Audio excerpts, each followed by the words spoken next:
मेरे प्यारे बच्चों, आप सभी को मेरा प्रणाम। आज की हिंदी 9वीं कक्षा ऑनलाइन क्लास के लिए आप सभी का स्वागत है। चलिए बच्चों, आज हम पढ़ेंगे विवेकानंद के बारे में कुछ जानकारी प्राप्त करेंगे। आज का पाठ है स्वामी विवेकानंद। ये विवेकानंद जी कौन है? आपको पता है क्या? आप सबने इनका चित्र देखा होगा और इनके बारे में कुछ जानकारी आपको मिली होगी और कुछ जानकारी हम इस पाठ से प्राप्त कर लेंगे। तो इससे पहले हम लेखक परिचय पढ़ लेंगे। इस पाठ के लेखक कौन है? डॉक्टर जगदीश चंद्र। लेखक परिचय: नाम डॉक्टर जगदीश चंद्र। इन्होंने भारत के किशोर बालकियों के समक्ष आदर्श प्रस्तुत करने के लिए अनेक महापुरुषों के जीवनियों लिखी है। इन्होंने क्या किया है? ये भी स्वामी विवेकानंद एक यूथ है। किशोर अवस्था में हम यूथ को क्या बोलते हैं? किशोर बोलते हैं। तो ये क्या इन्होंने क्या किया? जगदीश चंद्र ने भारत के किशोर बालिकियों के समक्ष में उनके बारे में बहुत कुछ, उनके जीवन के बारे में बहुत कुछ इस तरह के पाठ लिखे। तो चलो बच्चों, हम पाठ की तरफ जाएंगे। तो चलिए बच्चों, हम पाठ की तरफ जाएंगे। स्वामी विवेकानंद। भारत देश में जन्म अनेक महान व्यक्तियों ने भारत की कीर्ति विदेशों में फैलाई है। ऐसी व्यक्तियों में से एक है स्वामी विवेकानंद। इस पाठ में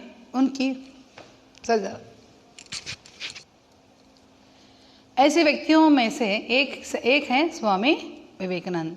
इस पाठ में उनकी महानता के परिचय के साथ देश प्रेम की प्रेरणा भी प्राप्त कर सकते हैं। तो एक महान व्यक्ति है। कौन है? विवेकानंद एक महान व्यक्ति है। ये एक यूथ में ही एक क्या करें आप, बहुत जल्दी से ही इनका मरण हो गया। तो कई साल, थोड़े ही साल है इनका, इन्होंने जितना जी लिया उतने में सबके लिए अच्छा कर गया है। भारत के इतिहास में स्वामी विवेकानंद का नाम अमर है या नहीं? भारत के इतिहास, भारत की हिस्ट्री में किनका नाम? स्वामी विवेकानंद का नाम अमर है, बहुत फेमस है। आज भी हम इनको याद करते हैं। इस वीर सन्यासी ने देश विदेशी में भ्रमण कर भारतीय धर्म और दर्शन का प्रयास किया तथा समाज सेवा का न्याय मार्ग दिखाया। कौन दिखाया? विवेकानंद जी ने दिखाया है या नहीं? आज भी हम जब इनकी मृत्यु, इनका देहांत हो गया, फिर भी हम भारत में ही नहीं, विदेश में भी इनका नाम अमर है। इनको अभी भी हम याद कर लेते हैं। ये क्या किया? देश में नहीं, विदेश में भी जाकर इनका भ्रमण कर भारतीय धर्म और दर्शन का प्रयास किया तथा समाज सेवा, सोशल वर्क, उसमें भी इन्होंने उसमें भी अपना हाथ बढ़ाया, कुछ नया मार्गदर्शन दिखाया। स्वामी विवेकानंद का जन्म 12 जनवरी 1863 को कलकत्ते के एक कायस्थ घराने में हुआ था। कायस्थ घराना मीन्स मिडिल क्लास में इनका जन्म हुआ था। कहाँ इनका जन्म हुआ? कलकत्ता में इनका जन्म हुआ। एक मिडिल क्लास फैमिली में इनका जन्म हुआ। उनके बचपन का नाम नरेंद्र देव था। किनका? स्वामी विवेकानंद जी का बचपन का नाम। आप भी अपने पेट नेम सकते हो बचपन में, पिंकी पंकी, ऐसा इस तरह इनका बचपन का नाम क्या था? नरेंद्र देव। नरेंद्र दत्ता भी कहते हैं, नरेंद्र देव था। उनके पिता श्री विश्वनाथ दत्ता और एक प्रतिष्ठित वकील थे। तो इनके पिता का नाम क्या था? इनका पिता का नाम? विश्वनाथ दत्ता। तो विश्वनाथ दत्ता क्या कर रहे थे? इनके पिता क्या कर रहे थे? वे एक वकील यानी कि लॉयर, एक वकील थे। प्रतिष्ठित मीन्स फेमस। वे एक फेमस लॉयर थे। कौन थे? विश्वनाथ दत्ता कौन थे? स्वामी विवेकानंद जी के पिता। उनकी माता श्रीमती भुवनेश्वरी देवी धार्यपर्यायण महिला थी। तो इनकी माता का नाम क्या था? भुवनेश्वरी देवी। वे धर्म के बारे में लोगों को जानकारी देती थी। कौन थी? भुवनेश्वरी देवी इनकी माता थी और इनके पिता विश्वनाथ दत्ता थे। बालक नरेंद्र का शरीर स्वस्थ, सुंदर और सुंदर था। बालक विवेकानंद कैसे थे? बालक में मीन्स छोटे में भी वे दिखने में कैसे थे? विवेकानंद जी, उनका मुख है ना, बहुत सुंदर था, सुंदर, बहुत ब्यूटीफुल थे वे। शरीर स्वस्थ था, उनका शरीर, उनकी बॉडी बहुत हेल्थी थी, शरीर स्वस्थ था, वे दिखने में सुंदर थे। उनका आकार और मुख का आकार बहुत सुंदर था। कुश्ती लड़ने, दौड़ लगाने, घुड़सवारी करने और तैरने में उन्हें बड़ा आनंद मिलता था। किसको? स्वामी विवेकानंद जी को। कुश्ती लड़ना मीन्स फाइटिंग करते हैं ना, कुश्ती, रेसलिंग बोलते हैं ना, तो उसमें दौड़ लगाने, भागने में, घुड़सवारी हॉर्स राइडिंग करने और तैरने में, स्विमिंग, इन सब में इन्हें बहुत आसक्ति थी। बहुत बड़ा आनंद मिलता था। आनंद का मतलब हैप्पी, बहुत खुशी मिलती थी इन सब चीज़ों करने से। वे संगीत एवं खेलकूद की प्रतियोगिताओं में भी भाग लिया करते थे। वे संगीत में भी, संगीत यानी सिंगिंग कॉम्पिटिशन्स में, प्रतियोगिता का मतलब क्या है? कॉम्पिटिशन्स। ये क्या करते थे? सिंगिंग में भी, संगीत में भी भाग लेते थे कॉम्पिटिशन्स में। नरेंद्र आरंभ से ही पढ़ाई लिखाई में बड़े तेज थे, बहुत तेज यानी कि फास्ट, पढ़ाई लिखाई, एजुकेशन में भी वे आगे थे। वे अपने स्कूल में सर्वप्रथम रहा करते थे। स्कूल में क्या करते? सर्वप्रथम यानी कि कभी भी देखो फर्स्ट आते थे। कहाँ पर? अपने स्कूल पर। एंट्रेंस परीक्षा में भी वे प्रथम श्रेणी में उत्तीर्ण हुए। तो एंट्रेंस एग्ज़ाम, अब देखो आपका पीयूसी सेकेंड ईयर, कुछ आगे की ज़्यादा पढ़ाई करने के लिए आजकल देखो स्कूल्स में भी आपको सीट मिलना हो तो उस स्कूल में आपको दाखिला करवाना हो तो आप क्या करना था? आजकल एंट्रेंस एग्ज़ाम, आजकल क्या करना है आपको? एंट्रेंस एग्ज़ाम भी लिखना है।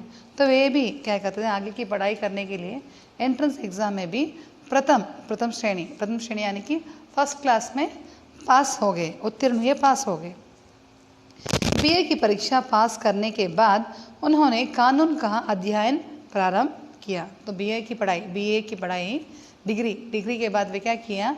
कानून की पढ़ाई यानी कि लॉ के बारे में पढ़ाई आरंभ किया। इसी बीच में उनके पिता का देहांत हो गया। तो उसी समय क्या हो गया? इनके पिता कौन थे? विश्वनाथ दत्ता थे। तो उनके पिता का देहांत हो गया। अध्ययन काल में उनकी रुचि व्यवधान देने और विचारों के आदान प्रदान करने में थी। इसी कारण उन्होंने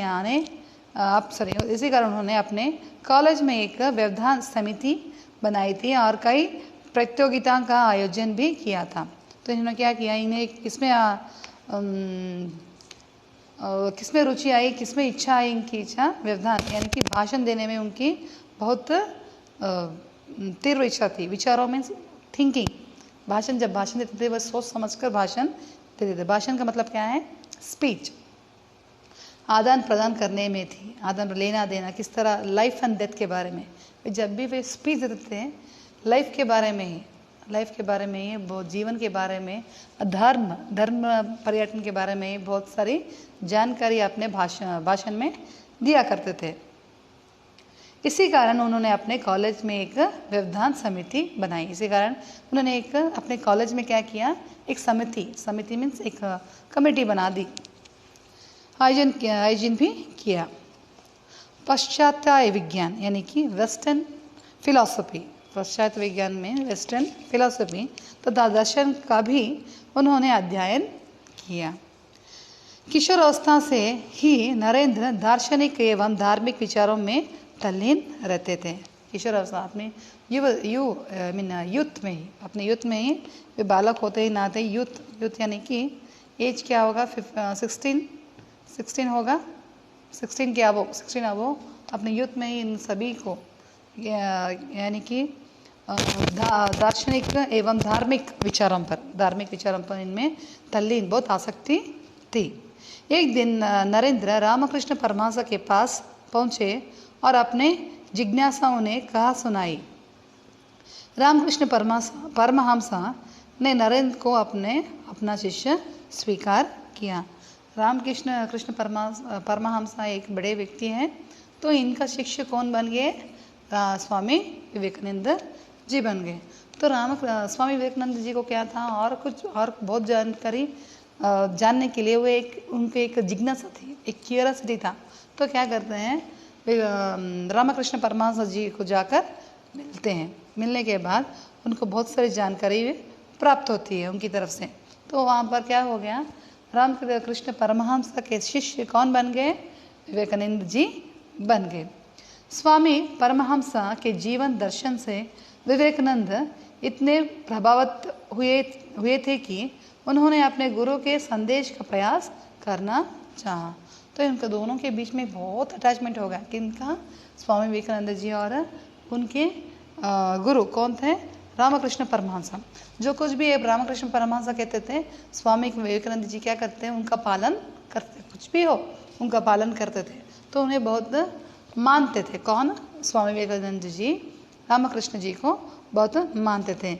इसलिए वे अपना गुरु बनाकर कोई भी बात, हर बात को सुनते थे। जनता यानी कि पब्लिक, जनता को सत्य की राह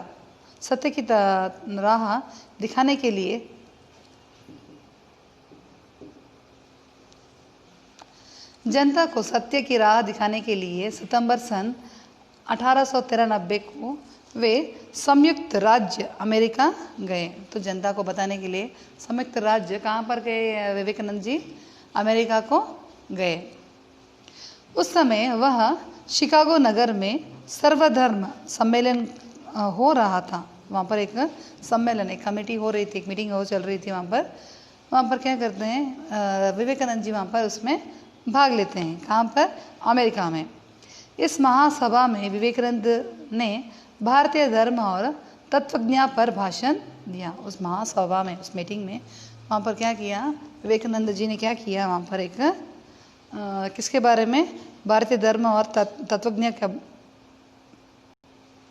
उनका भाषण बड़ा गंभीर एवं हृदयस्पर्शी था। जब वे विवेकानंद जी भाषण देते थे, भाषण यानी कि स्पीच, जब वे स्पीच दे रहे थे, वहाँ पर पूरा माहौल पर जो कुछ भी लोग वहाँ पर बैठकर सुन रहे थे, वे गंभीर यानी कि साइलेंट होकर बहुत इंटरेस्टिंग से सुन रहे थे इनकी भाषण के लिए।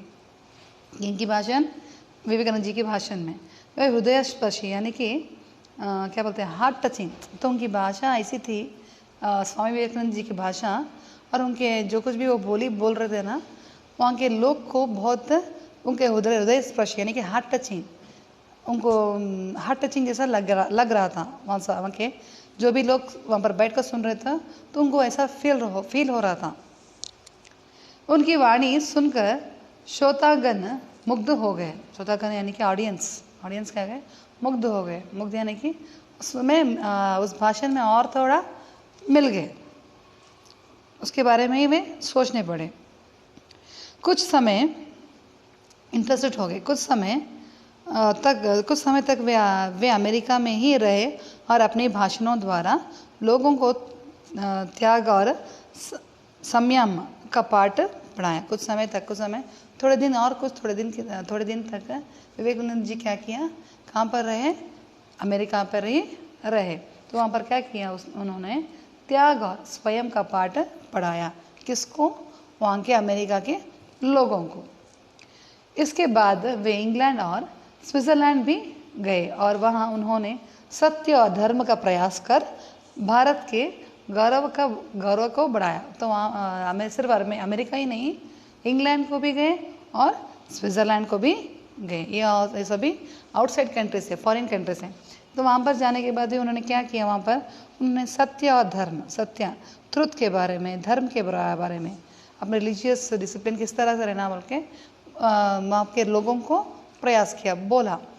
इस तरह करने से हमारे भारत को क्या हुआ? भारत का गौरव, प्राउड, हमारा भारत और थोड़ा प्राउड फील कर रहा था। भारत के गौरव को बढ़ाया। अनेक विदेशी स्वामी जी के शिष्य बन गए। बहुत सारे लोग क्या किया? स्वामी विवेकानंद जी के शिष्य बन गए। शिष्य यानी कि इनके स्टूडेंट बन गए, अनेक लोग, बहुत सारे लोग। उनमें से कुमारी मार्गरेट एलिजाबेथ का नाम उल्लेखनीय है। तो उनमें से उल्लेखनीय मीन्स फेमस है। उनमें से एक शिष्य कौन थी? स्वामी विवेकानंद जी की शिष्य कौन थी? कुमारी मार्गरेट एलिजाबेथ। ये इनकी उल्लेख वेरी फेमस, रिमार्केबल आज भी हम इनको याद करते हैं। तो ये रिमार्केबल मार्गरेट एलिजाबेथ थी, जो स्वामी जी के अनुयायी बनकर इनकी फॉलोवर बनकर सिस्टर निवेदिता के नाम से संसार में प्रसिद्ध हो गई। तो इनकी फॉलोवर हो गई, इनकी शिष्य बनकर, इनकी स्टूडेंट बनकर वे स्वामी विवेकानंद जी की शिष्य कौन बनी थी? मार्गरेट एलिजाबेथ बनकर फॉलोवर होकर फिर उनका नाम सिस्टर निवेदिता के नाम में बदला दिया था। सिस्टर निवेदिता के नाम से उन्हें पुकारा जाता था। किसको? एलिजाबेथ को, मार्गरेट एलिजाबेथ को सिस्टर निवेदिता के नाम से पुकारा जाता था। तो ये प्रसिद्ध हो गई, प्रसिद्ध यानी कि फेमस हो गई। स्वामी विवेकानंद ने भारत में भी भ्रमण करके भारतीय संस्कृति और सभ्यता का सदुपदेश दिया। इन्होंने क्या किया? सभ्यता, फिलॉसफी के बारे में और जानकारी दी, प्रीच की, सिखाया। संस्कृति के बारे में, किसके बारे में? भारतीय कल्चर की संस्कृति के बारे में, सभ्यता, फिलॉसफी के बारे में उन सभी लोगों को प्रीच किया, सिखाया, संदेश दिया। उन्होंने विश्वासों तथा रूढ़ियों को हटाकर धर्म का वास्तविक मर्म समझाया। अंधविश्वास यानी कि सुपरस्टिशियस बिलीव्स बोलते हैं। जब भी आप घर से बाहर जाते हो, जब बिल्ली जब जाते हो आपके रास्ते में ऐसा आड़ा आ जाती है, तो आप क्या करते हैं? कुछ समय बैठ लेते हैं। इस तरह के अंधविश्वास को, जब भी आप बाहर जाते हो, आप जब स्नीज करते हो यानी कि छींकते हो, स्नीज करते हो, कुछ समय बैठते हैं। ऐसे कुछ बहुत सारे अंधविश्वास है। तो इन सभी चीज़ों को स्वामी विवेकानंद जी इन सब चीज़ों को हटा दिया। इसको नहीं मानना चाहिए बोलकर इन सभी चीज़ों को हटाकर, रूढ़ियों को, मीनिंगलेस, ये सभी हमें नहीं चाहिए। जो कुछ करना है उन चीज़ों को, ये सब चीज़ों को हटाकर जो कुछ हम लोग सीखना है, करना है, उन चीज़ों को सिखाया। प्राप्त करने का न्याय मार्ग जताया। वह था दीन दुखियों जानों की सेवा और सहायता का मार्ग। दीन दुखी यानी कि पुअर पीपल, गरीब लोगों की सहायता किस तरह से करना है। तो इन सब चीज़ों को वहाँ स्वामी विवेकानंद जी ने सिखाया। स्वामी विवेकानंद ने समाज सेवा का परमात्मा की सच्ची सेवा बतलाया। बोलते हैं ना, service to mankind is a service to God क्या है। तो इस तरह ही इन्होंने क्या किया, स्वामी विवेकानंद जी ने क्या किया? जो लोग समाज सेवा को क्या किया? अपना सेवा समझकर लोगों की सहायता की, अपने लोग क्या करों की सहायता की, परमात्मा की सच्ची सेवा बतलाया। वे स्वयं भी समाज सेवा में लग जाते थे। वे अपने आप समाज सेवा में भी लग जाते थे।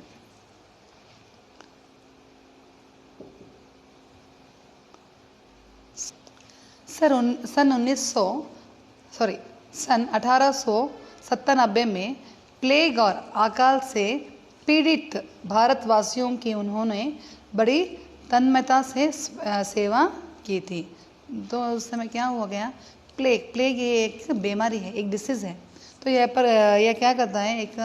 ये चूहों से स्प्रेड होती है, इसकी स्मेल से हमें क्या होता है? डिसीज़ पैदा होती है। तो इस डिसीज़ से जो लोग पीड़ित थे उनकी सेवा भी किसने की? स्वामी विवेकानंद जी ने किया। से पीड़ित भारतवासियों की उन्होंने बड़ी तन्मयता से, वे कॉन्सेंट्रेशन से उन पर कॉन्सेंट्रेशन रख कर उनकी सेवा की। कौन की? विवेकानंद जी ने की। समर्थ लोगों को उन्होंने गरीबों की दशा सुधारने का संदेश दिया। गरीबों किस तरह से हम उनको सुधार सकते हैं, तो इसका भी संदेश उन्होंने वहाँ पर दिया। इसी देह में उन्होंने कलकत्ता में रामकृष्ण मिशन की स्थापना की। ये क्या किया, एक एस्टैब्लिशमेंट किया, स्थापना, एक एस्टैब्लिशमेंट, एक रामकृष्ण मिशन की एस्टैब्लिशमेंट भी उन्होंने कहाँ पर की, कलकत्ता में की। किसने की, विवेकानंद जी ने की। स्वामी जी ने अज्ञा, अशिक्षा, विदेशी अनुकरण, दास्य मनोभाव आदि के आदि के बुरे प्रभावों का बोध कराया। कौन कराया, विवेकानंद जी ने इन सभी के बारे में बोध यानी कि सिखाया, समझाया। उन्होंने अपने भाषण द्वारा जनता के मन से हीनता की भावना को दूर भगाने का प्रामाणिकता प्रयत्न किया। जो कुछ भी लोगों में जो कुछ भी बुराइयां थी उन सभी को भगाने की, सभी को हटाने का प्रयत्न भी विवेकानंद जी ने किया। प्रामाणिकता यानी कि प्रॉम्प्टली जो कुछ भी जनता के मन में बुरे विचार थे उन सभी को हटाने के लिए एक प्रामाणिकता, वेरी प्रॉम्प्टली इन्होंने उस पर प्रयत्न किया। अपने एक भाषण में उन्होंने कहा था, प्यारे देशवासियों, एक भाषण में भी जब अमेरिका गए थे ना, वहाँ पर my dear brothers and sister कहकर कहते हैं, तो वहाँ के अमेरिका के लोग पूरे क्या कहते हैं, उनसे इस बात से उन्हें बहुत खुशी हुई थी। तो यहाँ पर क्या कहते हैं वह, प्यारे देशवासियों, वीर बनो और ललकार कर कहो कि मैं भारतीय हूँ। तो वहाँ पर भी कहा और भारत में भी कहा, इन्होंने भारत में भी कहा कि प्यारे देशवासियों। यहाँ पर जो कुछ भी हमारे भारत में रहने वाले हैं ना, वे सबको कहते हैं ललाकर, मीन्स चैलेंज से। हमें क्या करना है, एक चैलेंज से कहना है कि हम सभी भारतवासियों हैं। अनपढ़ भारतीय, अनपढ़ यानी कि इलिटरेट, जो कुछ भी पढ़ा लिखा नहीं होता ना उसको अनपढ़ कहते हैं। सो हम गर्व से कहना है, चैलेंज से कहना है, गर्व से कहना है, प्राउड से कहना है कि हम भारतवासियाँ हैं। अनपढ़ भारतीय, निर्धन भारतीय, ऊंच जाति का भारतीय, नीच जाति, ऊंच जाति मीन्स क्या बोलते हैं, अपर कास्ट, नीच जाति यानी कि लोअर कास्ट भारतीय, सब मेरे भाई हैं। यहाँ पर कोई भी भेद नहीं रखना, कास्ट का फीलिंग्स नहीं रखना चाहिए। ऊंच जाति हो या नीच जाति हो, हम सब मिलकर क्या कहना है, हम सब भाई हैं कहकर हमें क्या कहना है, बड़ी प्राउड से कहना है, बड़े चैलेंज से, प्राउड से कहना है। उनकी प्रतिष्ठा मेरी प्रतिष्ठा है, उनकी प्रतिष्ठा मेरी प्रतिष्ठा है कहना है। उनका गौरव मेरा गौरव है। कोई भी हो, कोई भी कास्ट हो, उनकी प्रतिष्ठा मेरी प्रतिष्ठा है, उनका गौरव मेरा गौरव। ऐसा कहकर हम क्या करना है, हम बड़े गर्व से कह लेना है कहकर सभी लोगों के सामने, भारतवासियों के सामने विवेकानंद जी कहते हैं। इनका मृत्यु कब हुआ देखो, 4 जुलाई सन 1902 को स्वामी विवेकानंद जी परलोक सिधरे, लेकिन आज भी उनके कार्य और संदेश हमारे, वे जल्दी, इनका निधन कब हुआ, 4 जुलाई सन 1902 में इनका निधन हुआ। पर आज भी हम इनको याद करते हैं, आज भी इनका नाम बहुत प्रसिद्ध है। तो चलिए बच्चों, अगली क्लास में फिर से हम मिलेंगे। धन्यवाद।